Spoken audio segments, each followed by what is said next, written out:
ಎಲ್ಲರಿಗೂ ನಮಸ್ಕಾರ. ಉತ್ತರ ಕರ್ನಾಟಕದ ಹೆಲ್ದಿ ಕುಕಿಂಗ್ಗೆ ಸ್ವಾಗತ. ನಾನು ರೂಪಾ. ಸಂಕ್ರಾಂತಿ ಹಬ್ಬದ ವಿಶೇಷ ಶೇಂಗಾ ಹೋಳಿಗೆ ಮಾಡ್ತಾ ಇದ್ದೀನಿ.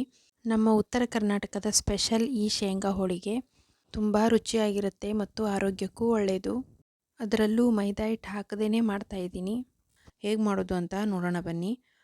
ಅರ್ಧ ಕಪ್ ಚಿರೋಟಿ ರವೆ, ಅದೇ ಕಪ್ಪಿಂದ ಅರ್ಧ ಕಪ್ಪು ಗೋಧಿ ಹಿಟ್ಟು ಹಾಕಿ ಚೆನ್ನಾಗಿ ಮಿಕ್ಸ್ ಮಾಡಿಕೊಂಡು, ಅರ್ಧ ಟೀ ಸ್ಪೂನ್ ಉಪ್ಪು, 2 ಟೀ ಸ್ಪೂನ್ ಎಣ್ಣೆ, 1/4 ಕಪ್ಪು ಹಾಲು ಹಾಕಿ ಮಿಕ್ಸ್ ಮಾಡಿಕೊಂಡು, ರವೆ ಹಾಕಿರೋದ್ರಿಂದ ಆದಷ್ಟು ಜಾಸ್ತಿ ನಾದ್ಕೊಳ್ಬೇಕು. ಸ್ವಲ್ಪ ಸ್ವಲ್ಪ ನೀರು ಹಾಕಿ ಚೆನ್ನಾಗಿ ನಾದ್ಕೊಳ್ತೀನಿ.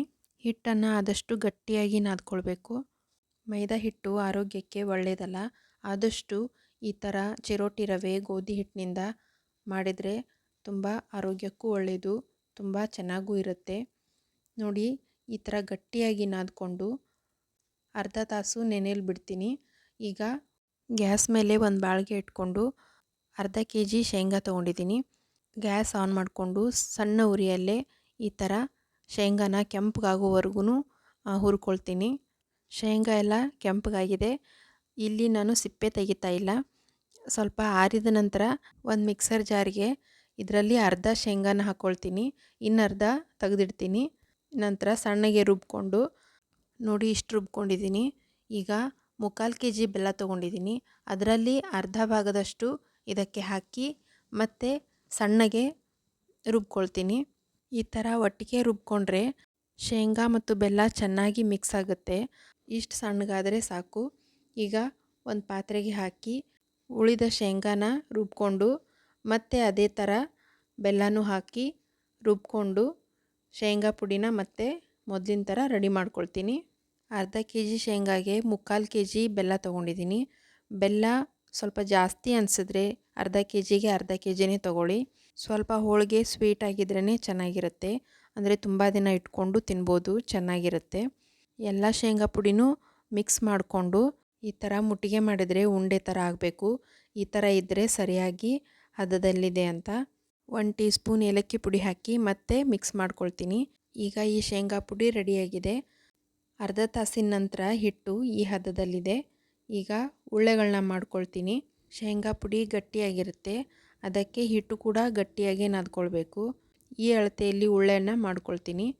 ಮೊದಲಿಗೆ ಒಂದು ಸ್ವಲ್ಪ ಉಳ್ಳೆಗಳನ್ನ ಮಾಡಿಟ್ಕೊಂಡು, ನೋಡಿ ಈ ಥರ ಕೈಯಿಂದನೇ ಪ್ರೆಸ್ ಮಾಡಿಕೊಂಡು ಶೇಂಗಾ ಪುಡಿನ ತುಂಬಿ ಲಟ್ಟಿಸ್ಕೊಳ್ತೀನಿ.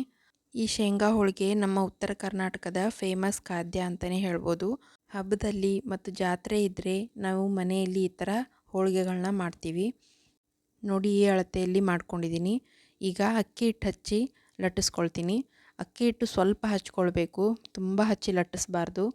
ಮತ್ತು ಇದು ಹತ್ಕೊಳ್ಳೋದು ಇಲ್ಲ, ತುಂಬ ಗಟ್ಟಿಯಾಗಿರೋದ್ರಿಂದ ಲಟ್ಟಿಸ್ಕೊಳ್ಳೋಕ್ಕೂ ತುಂಬ ಈಸಿಯಾಗಿರುತ್ತೆ. ತುಂಬ ದೊಡ್ಡದು ಅಲ್ಲ, ತುಂಬ ಸಣ್ಣದು ಅಲ್ಲ, ಈ ಮೀಡಿಯಮ್ ಸೈಜ್ನಲ್ಲಿ ಲಟ್ಟಿಸ್ಕೊಳ್ಬೇಕು. ದಪ್ಪಗೂ ಇರಬಾರ್ದು, ತುಂಬ ತೆಳುವಾಗಿಯೂ ಇರಬಾರ್ದು, ಮೀಡಿಯಮ್ ಅಳತೆಯಲ್ಲಿದ್ದರೆ ಸಾಕು. ಈಗ ತವಾ ಕಾದಿದೆ. ಹೋಳಿಗೆನ ಹಾಕಿ ಚೆನ್ನಾಗಿ ಬೇಯಿಸ್ಕೊಳ್ತೀನಿ.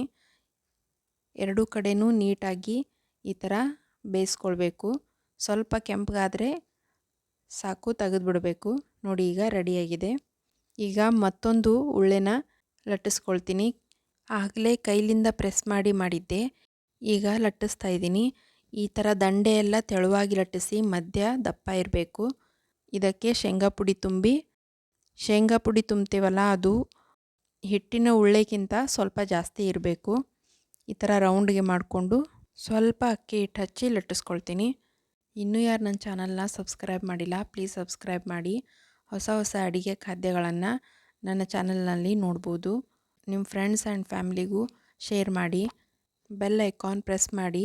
ಅಂದರೆ ಬೆಲ್ ಐಕಾನ್ ಪ್ರೆಸ್ ಮಾಡಿದರೆ ನಾನು ಮಾಡುವ ಅಡುಗೆಗಳದ್ದು ಫಸ್ಟ್ ನೋಟಿಫಿಕೇಷನ್ ನಿಮಗೆ ಬರುತ್ತೆ.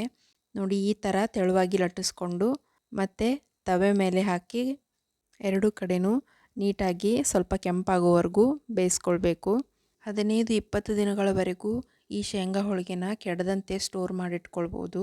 ಮೈದಾ ಹಿಟ್ಟು ಹಾಕದೇನೆ ತುಂಬ ಆರೋಗ್ಯಕರವಾದ, ತುಂಬ ರುಚಿಯಾದ ಸಂಕ್ರಾಂತಿ ಹಬ್ಬದ ವಿಶೇಷ ಶೇಂಗಾ ಹೋಳಿಗೆ ರೆಡಿಯಾಗಿದೆ.